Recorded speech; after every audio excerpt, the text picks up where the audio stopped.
Hi, everyone, and welcome to part 3 in the Halo implementation series.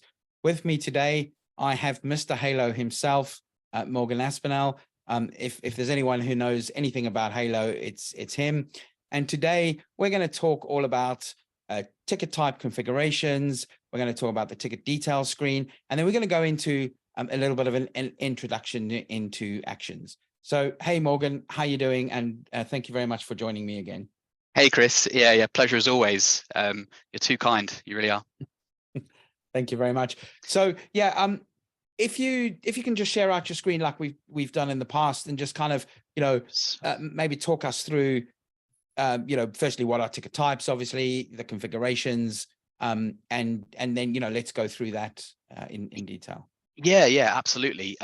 So I'd certainly recommend, if you haven't seen part 1 and 2 yet, to go back and sort of have a review of those. Towards the end of part 2, we were looking at the way that we can organize our service desk and sort of sort and show certain ticket information. So a lot of what we were looking at in that previous session was concerned with ticket outputs, right? Changing the columns to present certain pieces of information on the ticket, sorting by that information, etc. Today, we're going to have a look at the input side. How do we actually populate information on a ticket? So I like to sort of just follow the journey of a ticket from it being raised all the way through to it being closed. So we'll focus on the actual logging of the ticket and like you say, have a look at some of our ticket type configuration. So again, we're come into our trial configuration as of 2023. You might find that your configuration looks slightly different based on the version that you're running. We are running version 2.108.4, and I got to that just by clicking the question mark in the top right and then going to show release details. So let's start off by actually logging a ticket. So we'll go back home and then we'll go to service desk. And again, I mentioned in the previous session how a lot of the screens that we see throughout Halo, whether it's the ticket screen, the asset screen, the invoice screen, is templated in such a way that you'll likely find, if you're creating a new entity of something, you'll find a new button in the top right. So we're in the service desk area and we want to create a new ticket. So let's go ahead and click new. Now, at this point, just like with our ticket lists, I'd like to sort of break this screen down into two main sections. On the left-hand side, we have our end user details. So in here, I can search for a company and find all of the users within that company. I could search for a site and find the users within that site, or I could search for a particular user and allocate that user to the ticket. We'll also see at this point, we have the option to enter details manually. So this is quite a handy way of sort of quickly adding new users into the system. If someone calls up and they're not already a user in Halo, you can find the company that they are a user against. And instead of selecting an existing user, we can actually input details manually in here. So just a question around that, and I think it's certainly for the purposes of this training. So that is entering the new end user, the new customer details, whatever. But what happens if the customer themselves don't exist? At this point, we can't go in there and just create the actual company. We have to go to companies and that. Yeah. Yes, yeah. If the actual sort of company client doesn't exist, then we would have to go into the customers area and click new in there. We will see in our CRM session that we can, from an opportunity ticket, create a customer directly from the opportunity. But for our service tickets, we're kind of assuming that you're providing service to an existing customer. So if they're not an existing customer, then you'll want to go ahead and add them into Halo as one. Okay. So what about, and just following on from that, so if an MSP has a home user customer that they're dealing with, who isn't really a company, so to speak, right? Yeah. So then the customer name, the company name would then obviously have to be, Chris Timm or Morgan or whatever, rather than the name of the company. Yeah. I would probably recommend formatting it that way. I mean, I've seen situations in the past where even a sort of an integrated accounts package has the accounts named as the name of the individual. So follow a sort of similar procedure in that respect. If it's a particular person who you're providing service for and sending invoices to, the chances are the name of that person is the name of the account, at which point that would be the name of the client as well. Okay, sounds good. Cool. And then sort of on the main bulk of the screen here, we actually have the ticket form itself. So firstly, at the top, we can see our ticket type.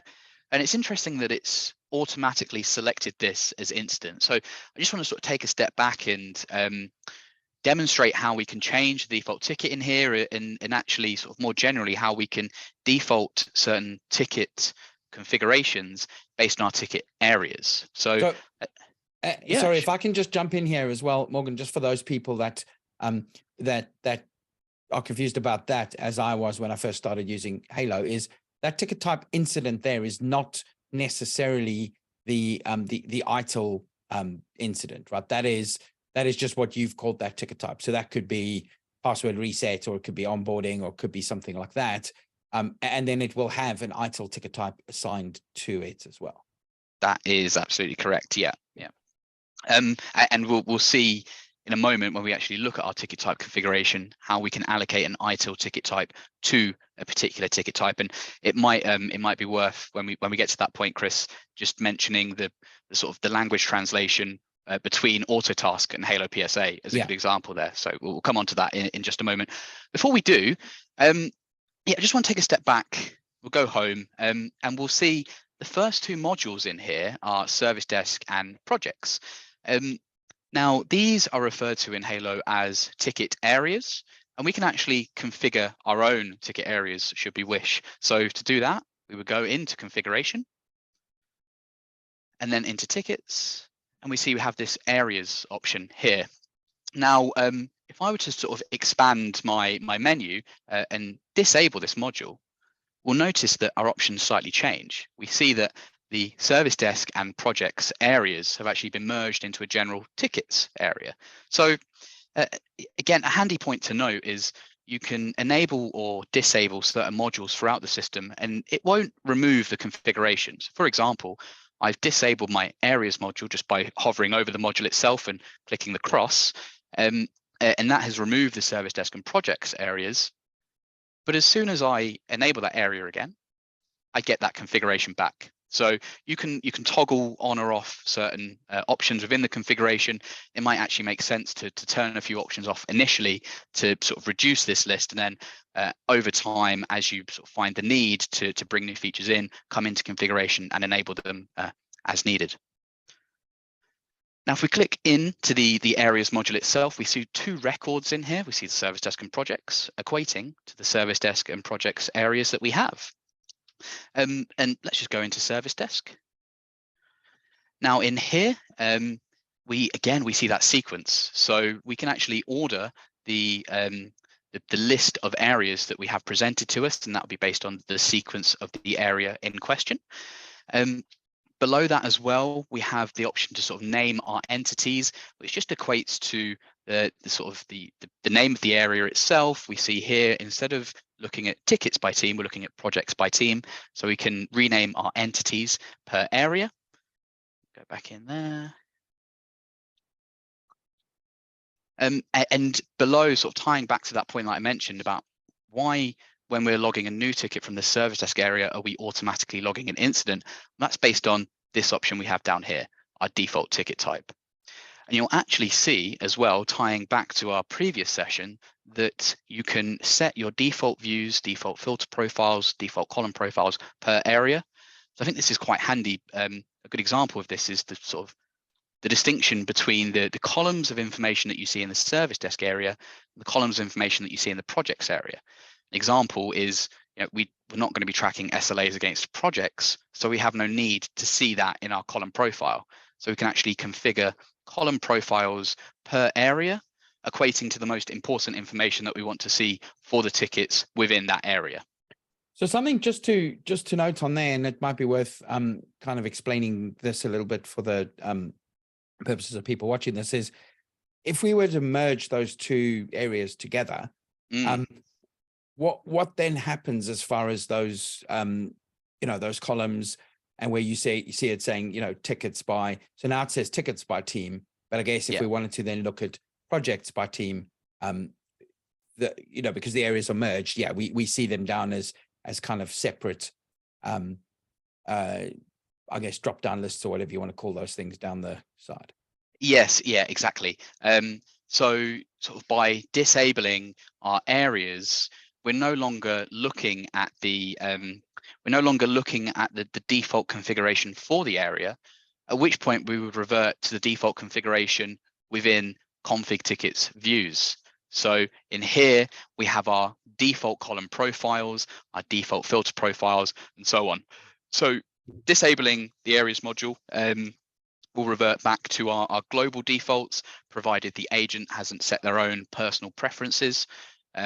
And of course, it's really a matter of personal preference. I like the areas. I think it's quite beneficial to see the information that you need to see based on the types of tickets that you're working on.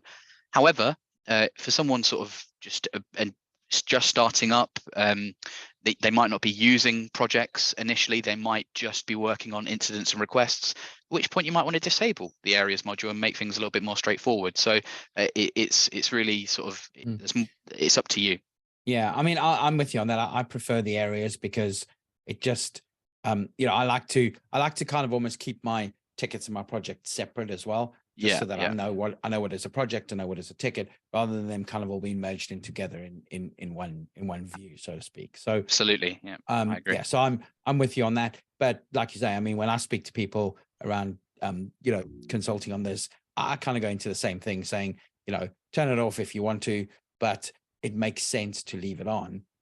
Especially when you start doing projects, because then you're going to kind of want to segregate the two the two parts of the system. That's exactly it. Now, a good point you mentioned there about segregating parts of the system. Well, how do we actually do that? How do we segregate? How do we show, or how more accurately, how do we not show projects in the service desk area and not show service tickets in the projects area? And that is within the area itself. We also have our filters tab up here. Now, in a very similar fashion to our ticket lists, we can set filtering criteria within our area, and only tickets and or teams or anything that meets the criteria in here will be returned in the respective area. So, for example, we can see that in our filters for the service desk, we're only showing tickets where the ITIL type includes incident, problem, service request, and change request. And the only teams that we want present in the service desk area are first line, second line, infrastructure, third line. And then if I were to go to the projects area, again, we have our filters tab, but we have a very different set of criteria in here, hence allowing us to split out, segregate our tickets, as you mentioned. Yeah. Yeah, and that makes much more sense to me. I think that's much more logical and much more structured. And the way that most other PSA tools work is we'll kind of have a specific section for service desk and a specific section for projects, and kind of keep everything segregated, just so you're not kind of mixing everything all into the same pot, so to speak. It's kind of all separate, and you're going to go to separate places. So your project team can then, if you have a dedicated project team, they're only going to look at the at projects, and then your service desk team is only going to look at tickets. Yeah, exactly. And it's kind of the philosophy of you should only really see what you need to be working on, right? And if everything is in the same area, you've now got all your project tasks in there. They might not have a start date for a couple of months, and you don't necessarily want to show them in with your incidents. And so, yeah, segregating that, in my opinion, allows you to sort of better organize your day and be more effective as an MSP. Yeah, absolutely. I agree. Cool. Now, if I click edit, and at this point I can add to my filters table, and we actually see the same set of options as we saw in our lists, the same set of options that we saw to be able to add to our column profiles. And this is going back to that point that I mentioned where we're talking about ticket outputs, right? Showing tickets that meet a certain criteria. And that this field list that we see throughout the platform, namely in our areas, in our lists, in our column profiles, in our filter profiles as well, allows us to provide the output for the tickets. So now we have an understanding of why the incident ticket type is the ticket type that's being used when logging a new ticket. I just want to sort of break down the screen a little bit more, and we'll start taking a look at our ticket type configuration itself. So this form that we're looking at here, this is where we establish the input of our ticket information. So a good example, I suppose, would be we might want to create a dedicated list in our service desk view to show P1 tickets. Now that list isn't going to be very useful unless we have the option to set the priority of our ticket as P1. So it's the form that we see here composed of the field lists for our ticket types that allow us to specify the input, which is then used for the output in our lists and views. So let's go and have a look at how we sort of amend the form that we're looking at here. So to do that, I'm going to go back to my configuration module, and I'm going to go into tickets, and now we're going to go into ticket types. And we see a list of all of the available ticket types sort of predefined from the trial configuration in here. And let's go and take a look at our instant ticket type. And this is probably a good opportunity for me to kind of start talking about, you know, especially those users that are coming over from Autotask in, you know, what Autotask would call a ticket type. So in Autotask, it's actually called a ticket category. So it's where you categorize the ticket. It's how you customize the look and feel of the form, you know, what fields you have on the form, whether they're, you know, shown as compulsory or, you know, whether you even show them whatever you like. So those in Autotask, that is called a category. And then the ticket type is basically the incident type. So whether, the ITIL type. So whether it's an incident or a problem or a change request or something like that, that is your type. So you would have a category in Autotask that would be called password reset, where you'd customize your form to show only the stuff you need for a password reset. And you might then do that as an ITIL incident type or something to that effect. Cool. Yeah. Yeah, I remember sort of initially discussing this with you and sort of realizing that there are parallels there. But yeah, ticket types in Halo, the direct translation is ticket types are a lot more powerful than ticket types in Autotask. But like you say, it's a ticket category in Autotask that sort of drives the form and the behavior of the ticket thereof. Yeah, so we see a hell of a lot of options in here, and it grows by the week. I mean, there's probably stuff in here that I've never seen. I'm not going to go through every single option, but we'll cover some of the more important configuration options. So, I mean, again, just highlighting that we've got our sequence and list, allowing us to order the list of ticket types when we're selecting our ticket type. We've of course got the name, and here we have the ITIL ticket type, which is what you were referring to earlier. And if I click edit in the top left, we have a drop down here and we have our core ITIL types that we can select from. Below that, we have our use. So we saw when we were configuring our organization that a team had those three checkboxes: use for tickets, use for projects, and use for CRM. Now that ties back to the use that we have here for our ticket type. So of course, we have our sort of our incident type. Well, that's certainly not going to be of use CRM. But if we were, and we will do in a later session, to head to config sales opportunity types, we'll see the opportunity types in there all have a use of CRM. So we can specify the types of tickets that certain teams are allowed to have assigned to them. And that's based on the checkboxes we saw in the first session, tying back to the use against the ticket type in here. Below that, we have some visibility and logging options. So sort of combination of these options effectively allows you to mark a ticket type as being inactive. So again, I wouldn't recommend going into configuration and deleting ticket types. If you want to hide them from the list, then you can simply mark the ticket type as not being visible in lists, and then not allowing anyone to log a ticket of that type, effectively rendering that ticket type inactive, but keeping all of the core configuration within the system ready for you to plug in as and when you need to. Okay. Below that, we have some status options based on some core events in the system. So the status of the ticket after the end user, customer provides an update on the ticket, status after supplier provides an update, status after an email comes in on a closed ticket. We'll have a look at our statuses probably in the next session, where we sort of look at our workflows and we look at actions. I won't go into them in too much detail now, but they are incredibly important, especially for sort of tracking your SLAs, but we won't go into them in too much detail just now. But it's worth noting that in your ticket type, this is where you can go to change the status of the ticket, in particular after the end user updates that ticket. And we also have a defaults tab. So I like to think of ticket types as the sort of central hub for a lot of the configuration options within Halo, and they really drive the behavior of the ticket. And that really can primarily comes down to the ticket type itself, especially via the defaults tab. In here, we have the option to assign tickets of this type to a particular team by default. So of course, our incidents are going to go into first line support to start with. You might have an initial triaging team, at which point you would change the team in here to our triaging team. Our projects will not want to go to first line support. They will want to go to our project managers. So each ticket type allows us to, by default, assign our ticket to a particular team. We also have our default workflow in here, very important for driving the behavior of the ticket once it has been logged. Again, we'll come on to that in our next session.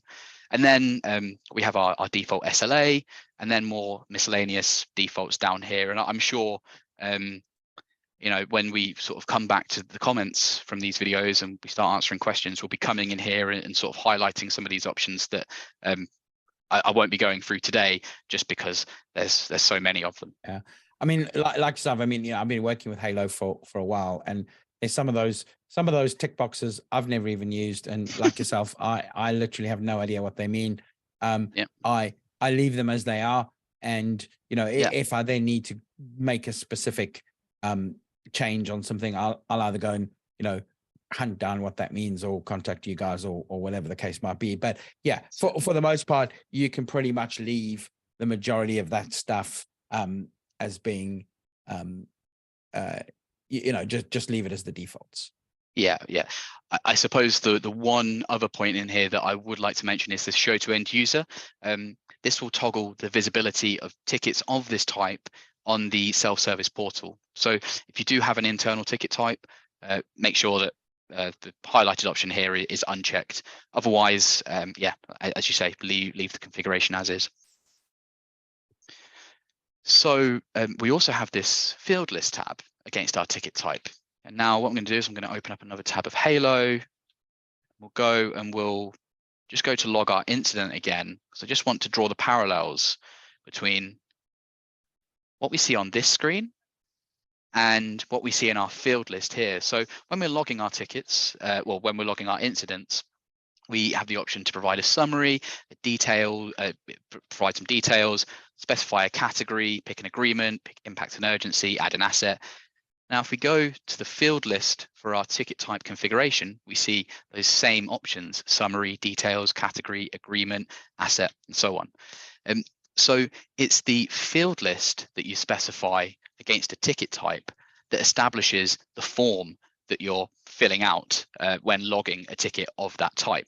Now, again, this is another example of that input-output, right? Based on the different ticket types that you have in the system, you're going to have a fairly different set of questions, fairly different set of pieces of information that you will require in order to resolve, close, fulfill the request.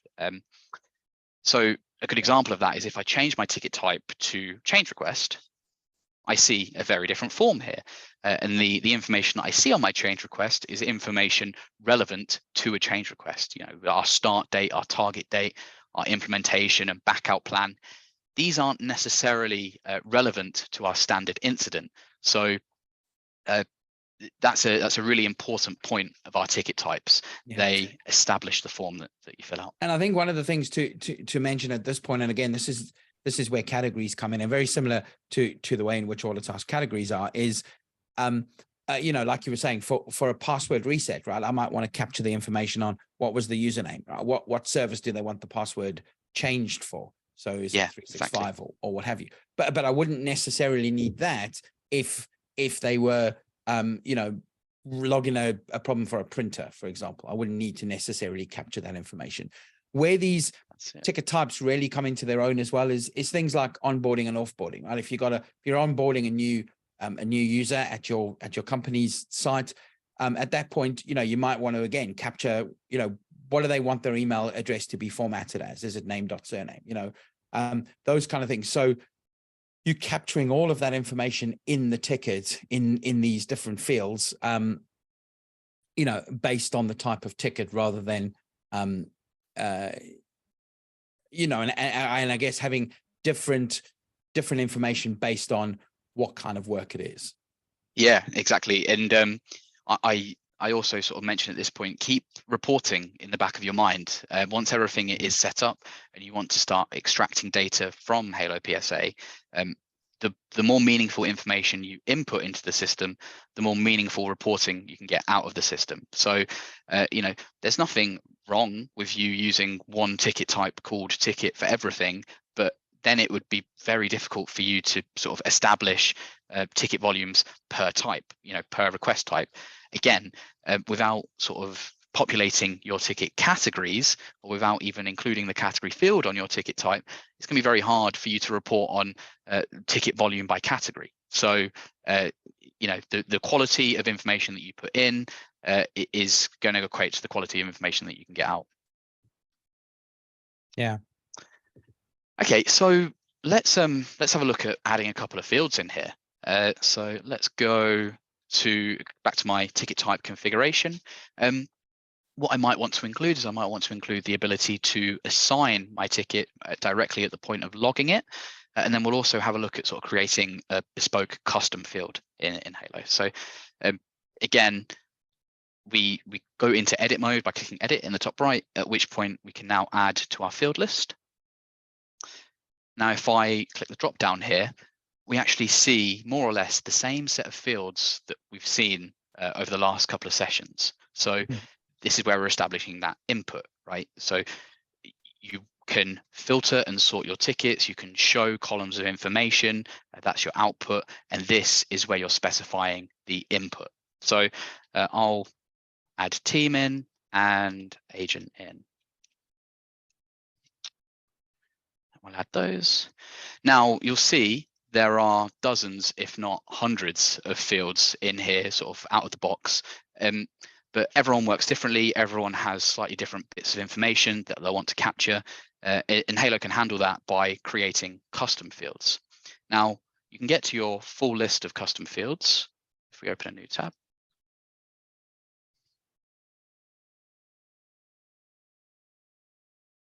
By going to configuration, custom objects, and then into custom fields. You can create these custom fields all throughout the system. So we'll create a custom field for our ticket, but sort of bear in mind that you can create custom fields against customer records. You might have a passwords field or a remote address field, something like that. You can create custom fields against assets. You can create them against quotes, orders, invoices. These custom fields will pop up all over the place. So it really gives you a lot of agency to customize the system and place exactly the information that you want to place where you want to place it. So just a question around those actually, in terms of the custom field. And you mentioned password there, so you can have a field to store your password. Now, is that encrypted in any way? So and can I blanket out per agent? So can I say, I don't want Chris to see the password, but I want Morgan to be able to see it? Yeah, absolutely. Well, let's go back into our ticket type and let's add. Let's click the add button here, which is another place that we can go to create our custom fields against our ticket entity. And I'll answer that question in just a moment, Chris. Before I get there, I just want to sort of highlight some of the options that we have in here. So this is where we create our custom field. So we give our custom field a field name. I can't think of a good example right now. Let's do customer PO number. Cust PO number. Now the field name is not going to be sort of client facing. It's not going to be returned throughout the system. It's more to sort of store a record in the database, so you don't need to worry too much about the formatting of that. The field label is what you'll see. So sort of take a bit more care making that presentable. Customer PO number. And below that we have our type of field. So to answer your question about sort of having password fields, you can actually create many different types of custom fields in the system. We can have text, which is a line of text, memo, which is a box of text, single or multiple select. We can have a checkbox, or even a rich text field where we could potentially sort of copy and paste images or HTML in. Now, if we make our type of field text, below that we have our input type. And if we were to create a password field, we would select the field as password. That is encrypted, yes, and there is a permission against our agents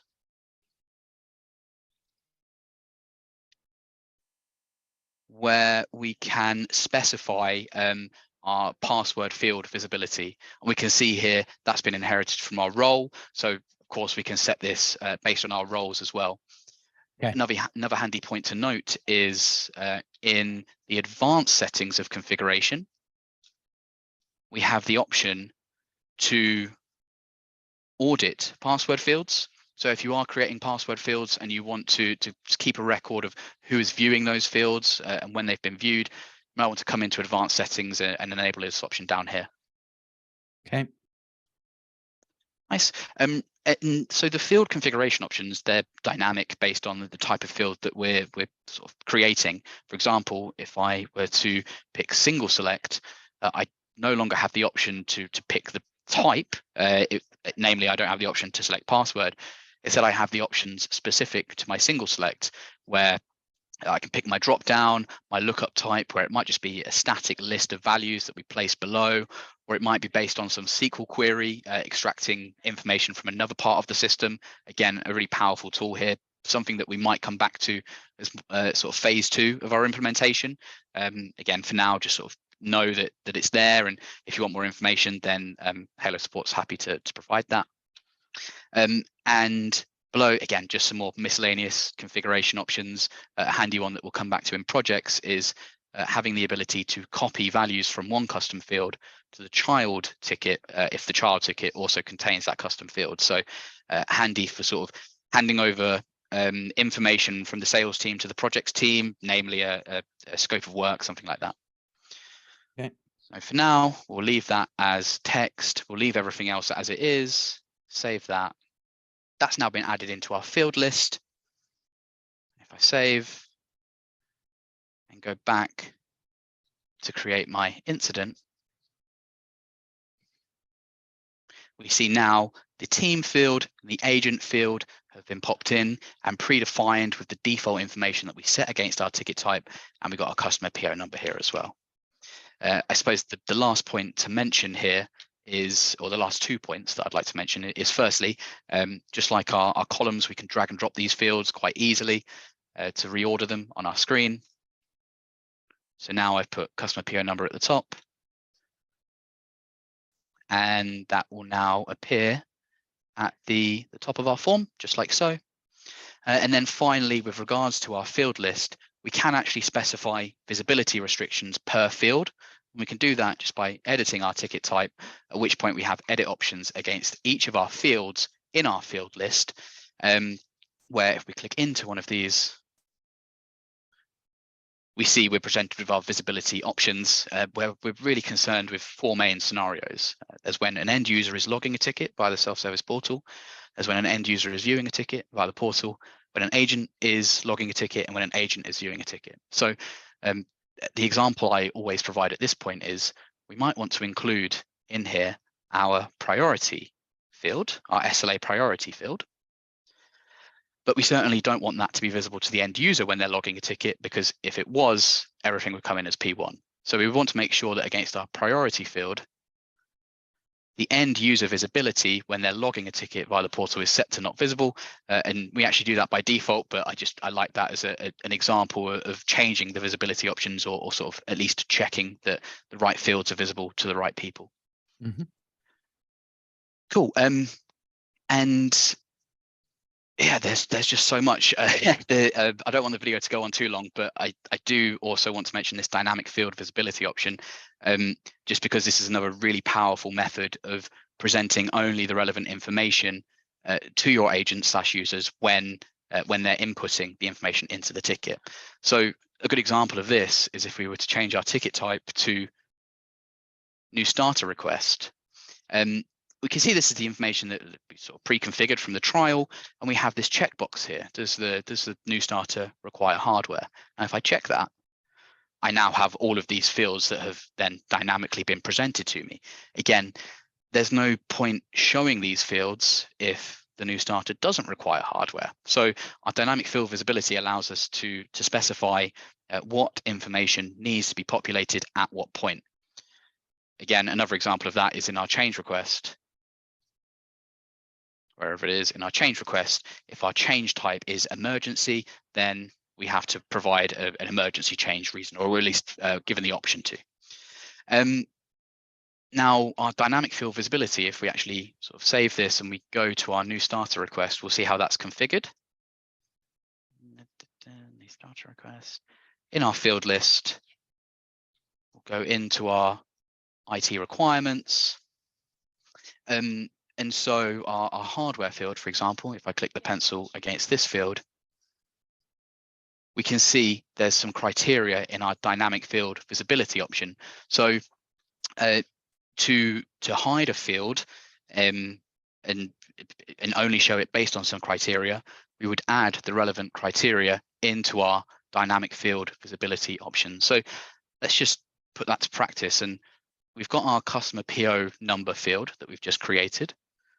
Let's go ahead and create a customer PO provided checkbox. So I'll go into my field list, I'll add my field, I'll click add to create a new custom field, custom PO given. Provided. Yeah, so you want that to be like a checkbox, and if you check it yes, it's then going to say type in the number here or something like that. Exactly, yeah. So when we're creating this checkbox field, we'll pick the type of field to be checkbox. Save that. Put that right at the top, why not? And then against our customer PO number field that we previously created, we can go in here, we can go into our dynamic field visibility option, and we can add a criteria in, namely, customer PO provided is going to be checked for this field to be present. Save that, save that. Go back to our incident ticket type. Now we no longer have the customer PO number field present until we check that box. Right, okay. Now, with the sake of keeping the video to a reasonable length, I think we'll leave that there for now. Next, we'll actually look at logging the ticket, break down the ticket screen, and sort of have an introduction to the actions available on our tickets.